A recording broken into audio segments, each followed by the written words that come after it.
So what's good, everybody? You know what I mean? I'm Coby Hay. I'm here with Bow Breeze today, man. You know, first official interview for Star Life Trail Films and Podcasts. I want to introduce y'all to my guy, Bow Breeze. Yeah, what's going on, everybody? Know what I'm saying? No Bow Breeze. Some people call me Chef Breeze. I got so many, they call me Stash Man, because I keep the heat in the stash. But everybody's really known me for being, Mad Chemistry Production. My former record label was Madhouse Entertainment, so everybody kind of know me through those type of names or whatever. And from the West Side, I'm a West Side boy. You're really from, I'm a born native, but I moved to Allendale, years ago. But that's my hometown, Barnwell, West Side. How we do it, Bubba. So yeah. That's it, man. Hey, welcome to the channel. We're gonna get into some good conversation today. Yes, sir. But we'll start off with just an intro, just to who you are as a person, what different things you have going on, just let the people know. Okay, well, it's me, like I say, people call me Breeze, instead of calling me Chef Breeze all the time, just call me Breeze. I'm just easygoing fella, you know what I'm saying? I love music, music my passion, man. It kind of, it's what relaxes me, when I have those type of days, man. I just come in the studio, and kind of put my emotions in my music, how I'm feeling that day is how I'm gonna make that track or whatever, you know what I'm saying? But just to give a little bit of background, man, like even when I was a young kid, I grew up listening to guys like Dr. Dre, and he was like really the first kind of producer, kind of inspired me because he started off as a DJ, but he started getting his equipment, and then he kind of learned on his own. He learned how to engineer, he learned how to master, learned how to make the beat. So that was like a big inspiration to me. So, I grew up, wanting to be like him one day, and then in 2002, I made it my choice to be like, okay, I'm gonna jump into the production game and see where this thing go. And here we are today, 2024, still rocking, man, you know what I'm saying? Hits and hits that have been produced by me and recorded by me, the streets will tell you, That's it. So, boy, working. I know you said early on in life you took a take to music. Around what age did you, say, I really like music and I want to see if I can make this a career out of this thing? Okay, well, it went back to 91. I want to say 91 when back in the days we had like mixtapes like Ron G and all those guys like that, Kid Capri. So one of my boys had give me a mixtape. You know what I'm saying? My boy Boo Nasty. I remember this like yesterday. Boo Nasty. He gave me a mixtape, and it was Ron G, and I heard Deep Cover for the first time. Yes. And I had one of those old school jam boxes. So, we had an old school jam box with the big speaker. So what I did, I turned it upside down because it had like a 7-band equalizer. Yeah. So what I did, I started manipulating the sound, started playing with the bands. Right. Changing, how each band sound, and all I could do is remember when I heard it, I can feel it, you know what I'm saying? I kept winding it, playing it back, and as it went, then I was like, man, I said, who made that song, Yeah, and years later, I found out it was Dre. It was Dr. Dre. And so when he dropped The Chronic, then that was kind of like, I think I was like, I was 12 when I heard Deep Cover, and I was about 13 when I heard The Chronic. No, I was about 14. I was 14 years old when I heard The Chronic. Yeah. So once I heard The Chronic, and I think it was the song called Little Ghetto Boys. I heard Little Ghetto Boys. I heard how he was changing them instruments. Yeah. I was like, man, I said, boy, that's it right there, boy. I said, I got to be like that cat right there, boy. Dre something else. Yeah, man. Well, you grew up in the early 90s, 2000s. That's when you was coming into your manhood and your early childhood, exploring and finding out who you were. So I see so many pictures from the 90s of parties and, you having a good time back in the day. Like I see now compared to now, kids all in the party with the phones and stuff. I'm like, man, I caught the end of the 2000s. I didn't think about pulling out my phone in the party. So just tell me what it was like in the early 90s, 2000s, the parties and just the vibe of everything, compared to now. Let me say it like this here, bro. the term people say, if they wish you had a time machine. Yeah. Yeah. I know all those were said it for 90. We'll say it for 90 and go right back. You know what I'm saying? Oh, man. But, man, the 90s was, man, like, that was like when music was just mellow. Yeah. And it wasn't no violence, was nobody. Like, when you went to a party in the 90s, You came out, you went in dry, but your clothes came out wet. Man. Cause you was in that party, you ain't had time to be playing on the phones, you ain't had time to see how good you look. Yeah. You come up in there, you was on something, son. You know what I'm saying? You was, it was like, man, just everybody, it was like everybody just welcomed each other. You know what I'm saying? What no crazers, man. Everybody was there for the same reason, man. Let's party, man. And like some of the music I make now, some of the R&B tracks, yeah, I try to bring it back to the 90s, right? The 90s swag, man. Cause I'm gonna tell you, man, a lot of cheering been made in the 90s. Right. Because that music took your mind somewhere else, man. Right, you're absolutely right about that. Y'all saw the 90s, man. Like I said, time machine, baby. Take me back 1991, baby. Let's go. So you speak about the R&B from the 90s. Yeah. It seems like now today R&B have completely died. Like you have just your one-offs like Chris Brown's, but like back in the 90s you had Avon, R. Kelly, Key Sweat, Genuine, you know, like Jaheim. Like, Jaheim, the list. What do you think happened between the early 90s to now to where they're promoting like more violence and shooting and killing versus, you know, monogamy and love making songs? Like, why do you think that transition happened? Well, I'm gonna say this. I think like I would say I think some of the labels probably have something to do with this because, you know, it put, you know, some guys, not all guys, some of them, you know, got this little thing where they kind of disrespect women a little bit. Yes. And I think some labels think that's cute because they think that's selling or whatever. But in the 90s, man, like I say, it wasn't too much of none of that. You didn't hear no downgrading of women or men. You heard more of how can I make love to you? How can I get with you? You know what I'm saying? You had all these things. You know what I'm saying? All these things that you can like. I mean, it put like this here. The 90s music almost gave you a formula how to get with her or him. Right. You're absolutely right about that. I don't hear the formula now. It's dead. I hear a whole lot of argument. I hear a whole lot of women versus men versus women. Right. That's what I'm hearing. But back then, man, it was more like, hey, man, if you wanna, this is the formula. Listen to song 12 on such and such. Yeah. He tell it. You know what I'm saying? So yeah, that the transit. We got to get back to that transit. We got to get back to the love making music. Stop the violence. You know, and just be happy as a people, man. You know what I'm saying? Because we only gonna be on this earth for a little short period of time, man. Right. So even growing up in the early 90s, like me as a child, when Tupac and Biggie had that coastal beef going on, Tupac honestly made me like not like Biggie Smalls, and I was only a little child, you know, because I'm Tupac. I just loved his lifestyle, his swag, the aura around him. He was a character, you know. And tell me about that time, like, you know, what do you remember about that beef between Tupac and Biggie? Bro, it was real. Let me tell you. Now, music today kind of do the same thing what music did back then. Again, you didn't know him, but it was the influence of the music. Right. It made you, see what I'm saying? It made you think another way. That's what I'm saying. The music, see what I'm saying? The music back in the 90s, it had that type of swagger, like it influenced you. I mean, you know, some of the music today is kind of influencing people do other stuff too. Yes. But not like that, because it's like a lot of us felt that way, like, you know, West Side, you know, throwing up these signs, just like that, you know, because the beat was going on, you know, we all jumped up in it, you know what I'm saying? Right. So, yeah, but at the end of the day, man, I mean, I tell my sons all the time, yeah, you know, you got to be careful because music can influence you, and all those stories, some of them are not true. I mean, some of them living fairy tale lives, you know what I'm saying? If they did half of what they said they did on the record, you think they'll be running around in clubs with jewelry on and everything? Nah. You know, some of that is like storytell, but some of it real too. Now, don't get me wrong. Some of the ones that I think, some of the guys I think put out music like that is real. It's past stories that they telling that they overcame. Yes, correct. You know what I'm saying? So yeah, you know, So cause I know. Cause let me tell you one thing. My artist, my cousin back in the days, man. Angus Peoples, you know what I'm saying? Everybody called him Mr. Southern Pride, you know, when I had that record label back then.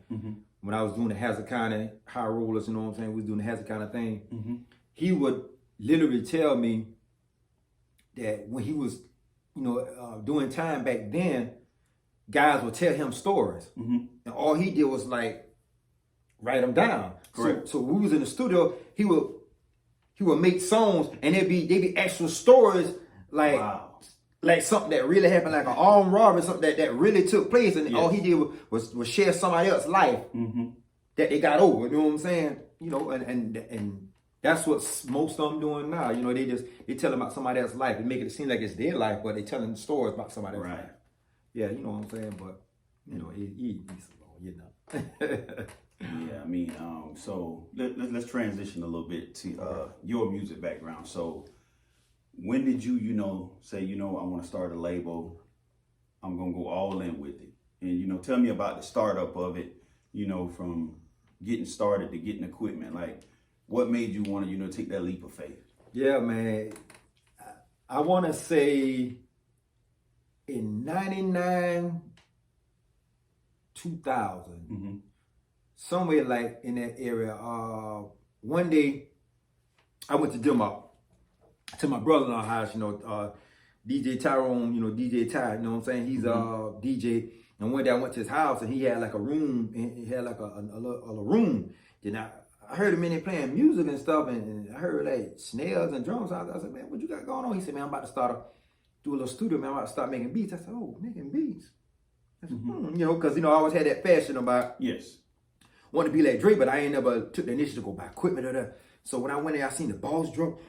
I seen the Boss drum machine, the keyboard. He had the turntables, and I would go in there and play around with it. So fast forward the time, I think I seen the opportunity in 2002. This guy by the name of Ewan, DJ Ewan, you know what I'm saying? He was another one that kind of influenced me too. So he was like, yo, man, I heard you wanted to do some music, and I heard you want to start a label. I said, yeah, I'm starting my label, so I'm trying to get in production too. He said, well, come through, I got the equipment. So that's when I first got introduced to the Chord Triton, and I think then it was he had the MPC 4000. He had the 4000. So I got introduced to those type of equipment, so I learned how to use that type of stuff early on. But it still was okay. So eventually, I branched off from him. Started, took investment, took some of my money. 1 year when I got my taxes, I took my money and I just said, okay, bump it. I'm gonna build me a studio from scratch. So I went and purchased about $3,000 worth of equipment, and I just built my own studio. Ran the wires, ran everything from the studio phone, try to make it soundproof, get the acoustics right. I mean everything. Run the wires and come out, ran everything, and that's how I kind of learned. Doing it again, like Drake, doing it on my own. Doing it on my own. It was a growing pain, but I started doing it on my own. So from about 2002, that's when I really got into it. And then, it's like from 2002 up to now, you can see it. I had transitioned because years ago in 2009, 2006, I had an opportunity. I was going to branch out and get a bigger space. I said, yeah. I don't want to have a studio at my house. So I'm gonna get an office. I want to be big time. So I was able to convince this guy who had a office space. I said, let me convert it to the first major studio in Baltimore. He said, we ain't never had no studio. I said, right. I said, let me convert it. So they give me the go. So I converted it. Boom, boom. Like had the guys come in, cut the double plexiglass, soundproof windows. I mean, the whole layout.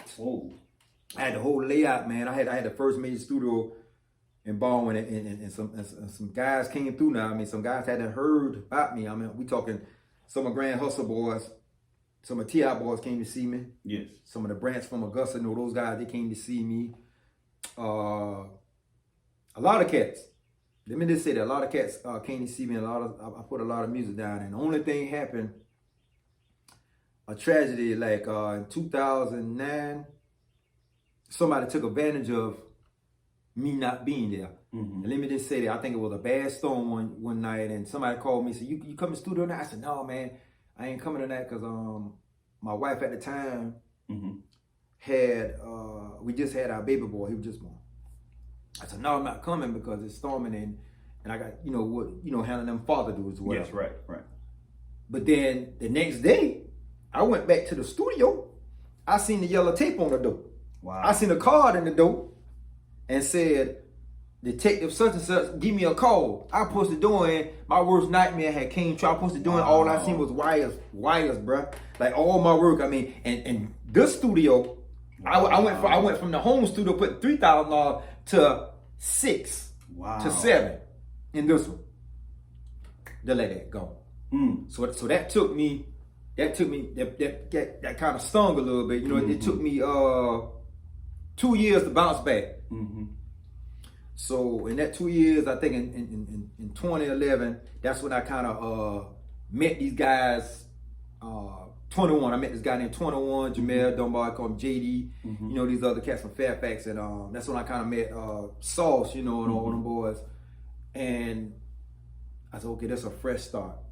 So I built the studio at my house again for the second time, you know, and that's when things kind of like, okay, things kind of took off for me then.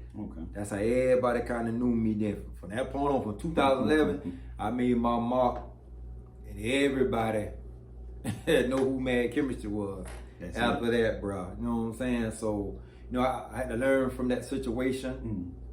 You know, cause we talking 5 years, I've been in the same spot and not thinking somebody would come and do that to me. You know what I'm saying? But you know, you live and learn. But you know, now, you know, Mad Chemistry is here to stay now. That's it. So we, you know, but yeah, that's it, man. I mean, you know, the musical background, like I said, it's deep in me, man. I mean, I was a dancer. Let's get that stuff. I started off as a dancer in a rap group when I was about 14 years old. So I was a dancer in a rap group. So music always been there for me. So I was like, okay, boom. So you got a choreographer background? Yeah, I got a choreographer background. I was one of the, and even in Bone High School in '94, we came out with we was like the first high school to have the step team. Really, I mean, I'm just giving you some history. We were the first step team in the area. In the area, we were the first step team, first school to have a step team. We had a guy step team and a girl step team. We was called Ecstasy. That was our name. Man. Well, we weren't playing with. Shout out to my dog. You know what I'm saying? Boo Nasty. You know what I'm saying? Snoop, Cedric Smith. You know what I'm saying? All those boys look at, but we were for real that thing back in '94 now. But yeah, and my boy Dwayne too. You know what I'm saying? Yeah, my boy from Georgia. I got a question. You say you should do dances. Yeah. Have you ever danced against my brother? Yeah, me and Grace is getting out. Yeah. Yeah. Hey. So who won the battles, man? Oh, it's been tough, son. he been pushing when that reggae music come on. He been pushing. But yeah, man. I can even tell you. I started off dancing and my brother-in-law, Mad Money. You know what I'm saying? Mike K. You know, back in the day, you know, I used to dance against them boys too. But you know, years later, we ended up making music together. You know what I'm saying? Really? Yeah, me and him made a lot of tracks together, man. So that was like, you know, that was like history too. You know what I'm saying? Yeah. So yeah, man. I mean, we all came from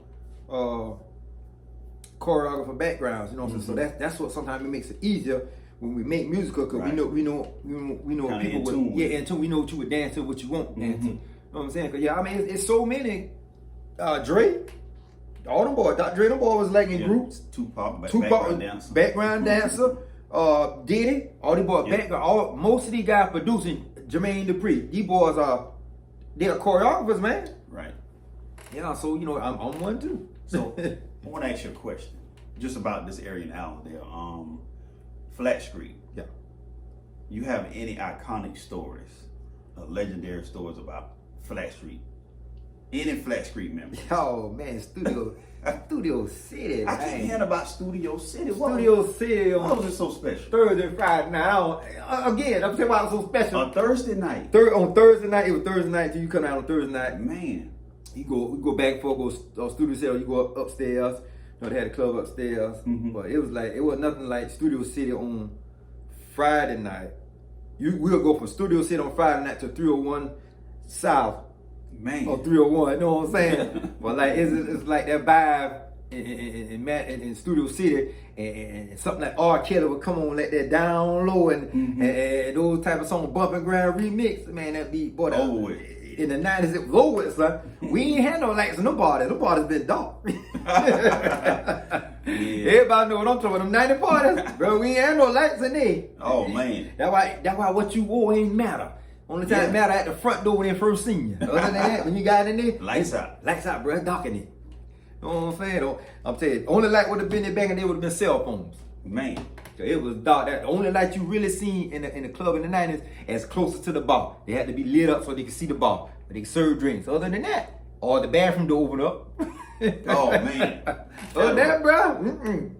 It was dark in it, cuz. Or music from the DJ stand. That's it. That's the only light you got. That's the only light, cuz. Bumping and grinding going on. Bumping and grinding. Come out of there, your shirts wet. We come in there with a shirt on, you leave it out in a tank top. Man. You're like, got that motherfucker. Oh yeah. Yeah. So what different artists have you worked with or been around or have shared the stage with in the music industry? I shared the stage with Sauce the Boss, Reach the Beast, you of course. So we did the Stop the Violence thing. Young Kilo, KG. We opened up one year. We opened up for Lil Rue and I asked them guys, and I said, man, I said, y'all sure? Y'all want us to go first? He said go. They said go ahead. So me and them boys, we set that stage on fire so bad, man. That by the time Lil Rue started performing, they still was screaming Madhouse. They still Madhouse. Bring Madhouse back. You know what I'm saying? And Lil Rue ain't had no choice but respect, cause when we left the stage, he turned around and stopped. He came up to me. He said, "Hey man, well y'all boys bad, boy." I said, "Yeah man, we told y'all." You know what I'm saying? That's what's up right there. That's motivation, to get recognition from somebody, an established artist already, in the music industry, man. That had to be a good feeling. Yeah, I mean, even we want to say share stage. Back in 2007, I was to give you a short story. I was working out and so I was working out and I seen on my cell phone it was like a 1678 number. So I didn't answer at first. Then it came back at like 144. So I answered. I said, "Yo, who does this back? Yo, this Razor Man, T.I. best friend." I said, "T.I." He said, "Tip, you know Tip Harris?" I said, "Yeah." He said, "Man, we heard about you. Heard you got good quality. This and that, this and that. We got a show coming up at 3000 Club 3000 Augusta. We want you to come through to be our VIP." I was like, "Word." I was like, "They were like no cap." And they said, "Then we heard you throwing a party also, and you want somebody to perform." He said, "We'll talk about it." I said, "Word." I said, "Okay." So boom. That's when me and Richard Gunner. That's another one. Shout out to Richard Gunner. I know I should say him too. Me and Richard Gunner went down there and we was VIP for real though. You know what I'm saying? Nobody, shout out to Grand Hustle and Block Entertainment. You know what I'm saying? They showed me up the love. Like when they performed, they were like, "Hey, you one of the producers too. Come on stage with us." So I went on stage with them boys. We started sharing, information, this and that. You know what I'm saying? And sky's the limit after that. You know what I'm saying? Man, you've been around some pretty established artists, but what upcoming projects do you have planned? What's the next step for Soundhouse Studios? Oh man, the next step, man, we taking it to another level in Soundhouse Studio. You know what I'm saying? You have to evolve. As you see, I evolved. I changed the mic. I got like the new they call it the non-booth microphone, where you don't have to have a booth anymore. We upgraded our computer for us upcoming projects. I got my life story documentary coming out coming soon. It's gonna be called Another West Side Story. You know what I'm saying? Because I'm taking it back to where I first started on the West Side with the music up to now that I'm now living in Allendale. You know what I'm saying? So a shout out to both cities who showed me love, Baltimore and Allendale. So it's gonna be a soundtrack. Be on the lookout for that. It's gonna be a soundtrack to it. And your boy is about to start writing short films and series too. So y'all be on the lookout for that too, man. You know what I'm saying? Man, Chemistry Production gonna be pretty busy. That's it. You know what I'm saying? And shout out to Zay Tobin. Zay Tobin reached out to me, to join the team. So shout out to them boys in Atlanta too. You know what I'm saying? We about to work and get this money, man. Get this thing going, man. Get this air. You know what I'm saying? Like I used to tell Richard Gunner, all the way from Richwell to Milliondale, cuz. That's it. All the way to the top, man. All the way to the top. Y'all remember nothing? Remember that quote from your boy. All the way from Richwell to Milliondale. About to get this money now. Real talk. So that's pretty big, man. You know, to finally, you know, get a little traction behind yourself. Right now, do you currently have any artists on the label that you want to shout out? You know, want anybody to go check out any music you have out there right now? Well, right now, it's been a while, but I have basically what it is. It's almost like a reunion. It's gonna be like a reunion type album. Everybody who worked with me, done work with me, gonna be on the soundtrack. That's gonna be a lot of footage, man. You don't worry about everybody. Yeah, I said 12. I said 12 tracks, but I could go 15, bro. Cause I want everybody that done work with me. You know, I want all y'all. You know what I'm saying? We gonna put this thing together, man. It's gonna be one of the dopest soundtracks in this era, bro. I promise you. When we get through with it. And that's gonna be big right there, man. Oh yeah, it's gonna be hard. So I ain't meant to cut my bro, but it's gonna be R&B, hip hop. It's gonna be both. I'm gonna give it to you both, R&B and hip hop. It's gonna be both, trap, whatever. It's gonna have that Mad Chemistry stamp on it. Real talk. I know that's gonna be dope. I remember when I was deep off in the rap and I came to your studio, and I can't even remember the song being Sauce the Boss did, but I remember you was just mixing and putting different sound effects on the voice, and I was like, I want to put it in this speaker, put it in there, and you already knew what was up. So I'm like, man, Breeze nice, man, with the mixing. And so I got to give it to you, man. You know what you're doing. Any artists out there, you know, in South Carolina, Georgia, North Carolina area, hey, man, this here be a guy you want to work with, man. He make beats. You can come, you can get everything in one package. You can get the beat done in front of you. You can sing your hook. He can make the beat to it. You can record it. He can mix and master it in front of you, and you can be out the door, man. So, you know, is there, you got your prices posted yet, or you know you still working on the package? Like if I'm an artist and I want to come in and get all that done. Yeah, we still working on the prices. Like you know, some of my prices, man, my prices are some of the best in the area, bro. You ain't gonna beat this here. You ain't gonna beat what I give you. I promise you that. I promise you, you're gonna get quality and you gonna get the works, cuz. Oh yeah. We working on the prices, the new prices, you know what I'm saying? But it's affordable. I don't try to break nobody, you know what I'm saying? But you know, we all gotta eat, but I don't try to break nobody. Oh yeah, that's understood. But this is a one-stop shop, man. If you're an artist, you got a song come in, rap the hook, just give them a minute, listen. Yeah, I do cleanups too. I'm gonna let everybody know. I do cleanups too. I do cleanups. You got a project that's you want mastered, that's already mixed. You just want somebody to put a final touch on it. I'm your guy. You know what I'm saying? I'm your super engineer, and I'm your mix and master engineer. You know, I got enough juice. I know I've been talking about some of the best. I learn from the best. I read from the best. So I think I'm one of the ones. I am one of the best. You know what I'm saying? Let me just put that out there. You know? Well, yeah, man. So with your style, like what big producer you can say, you know, you kind of similar to, or, you know, y'all got the same features that kind of, you know, think the same? I want to say Timbo. I'm like a Timbo type guy, like him.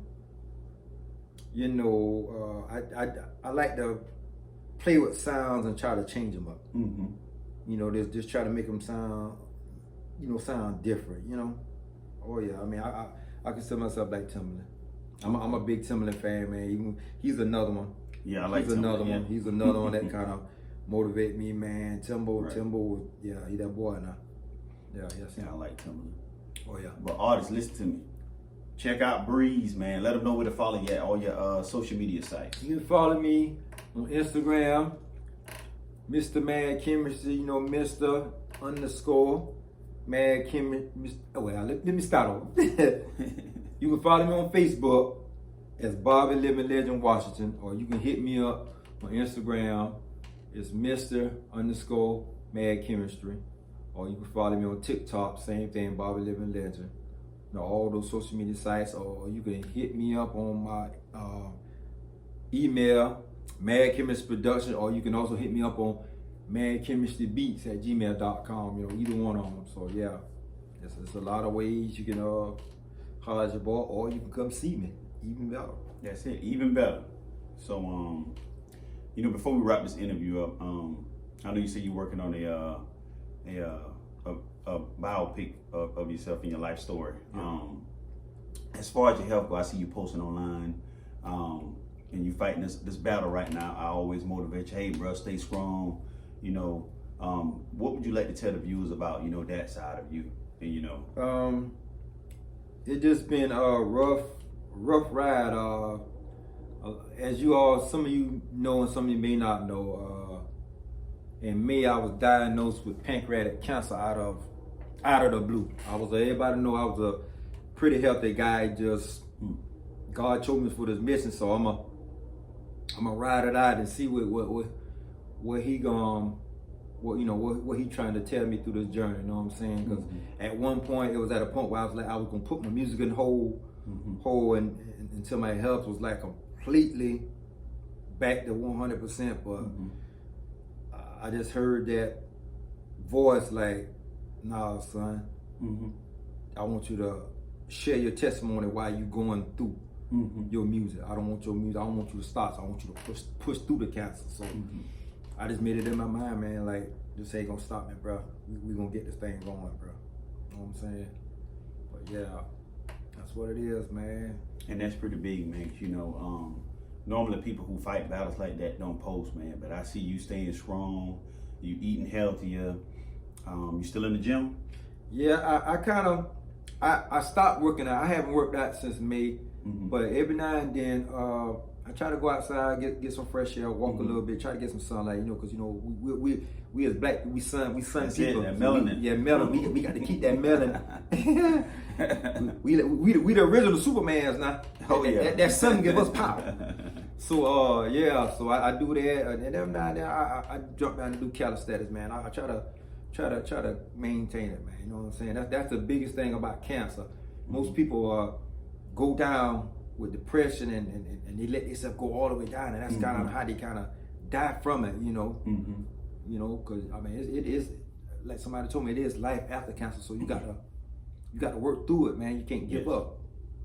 You can't give up, man. You just gotta, you know. One of my buddies, man, shout out to Casey Rivers, man. You know, he came to see me, and he was also fighting liver cancer and kidney cancer, and he told me, man, just don't stop your routine, man. Keep going. If I can, get back in the gym. Get back strong, man. The stronger your body is, the better you're gonna beat this thing. You know what I'm saying? So I took that hard, man. So I changed my whole regimen. It's been on ever since then, man. You know what I'm saying? But yeah, man, you know. That's some good advice to give somebody, you know, who balance something like that. I've never been faced with that. I don't know what my future holds, but to see you keep going and keep making me, like you going live, making beats, I'm like, man, this guy here is a true warrior compared to the people that I've seen before. And you spoke about the depression piece of it, man. Like, depression will take you down. It will. It will, man. And I see you, I'm like, Breeze on live mixing. I'm like, man, hey, that motivate me, man, because I'm like, man, if you could do it. Man, let me tell you, Cole, man, when you say that, man, I'm gonna tell you a story. I was in Augusta Mall, me and my son was in Augusta Mall, and I was just in there, and some people recognized me from online, and they walked up to me and they said, man, your story is so unique. What you doing and what you doing for people who got cancer is so great, because they also said the same thing. They said they ain't never seen nobody move like I move and do what I do, despite they going through a terminal disease. Pancreatic cancer is a slow killer, you know, if it's not treated well. And they see me, and I told them, I said, man, it's God, like, he just want me to just trust him and just keep going your everyday life, you know what I'm saying? And hope that this would motivate somebody else who going through cancer or something, you know, whatever, you know what I'm saying? You know, don't let it beat you, man, because that's I'm telling you, that mental health serious now. So if I can help anybody who watch me and watch my story, man, you know, it's not me, it's the God in me. I'm just doing my part, you know what I'm saying? Real talk. So yeah. Let me make this clear. It hasn't been an easy road. Because it's not been an easy road. Sometimes it's mentally challenging, bro. I promise you. It is mentally challenging, but you know, wise person told me, man, you just gotta, don't let it beat you. You be it. You be it. You keep going. So that's it always goes back to my first love, music. That's it. Every day that I feel good, I'm down here. Man. The minute I feel energized, I'm down here. Now some days I can't get down here because I feel bad, but the days I'm down here, I'm down here, bro. I'm down here getting it. You love music, man. That's your passion. Yes, that's sir. your everything, man. You love music. Yes, yeah, somebody wise person told me, man. I remember I was talking to Lil Jon. I ran and was talking to Lil Jon in 2003. I was letting y'all know, shout out Lil Jon. Before he dropped Kings of Crumb in 2003, I was already talking to him before the album even dropped. That's the first thing I asked him. Remember I told you 2002, 2003, when I first started music. So I was getting advice from Lil Jon in 2003. And he told me, man, like I say, if you love music, bro, the money gonna come. The money gonna come. Some people do stuff and they don't love it. You gotta love it, dog. You love it. Right. That's your, it's gonna come. You know what I'm saying? So that just like you. I mean, you a well-known comedian now, so you love to make people laugh. You know what I'm saying? That's your, that's your how can I say this?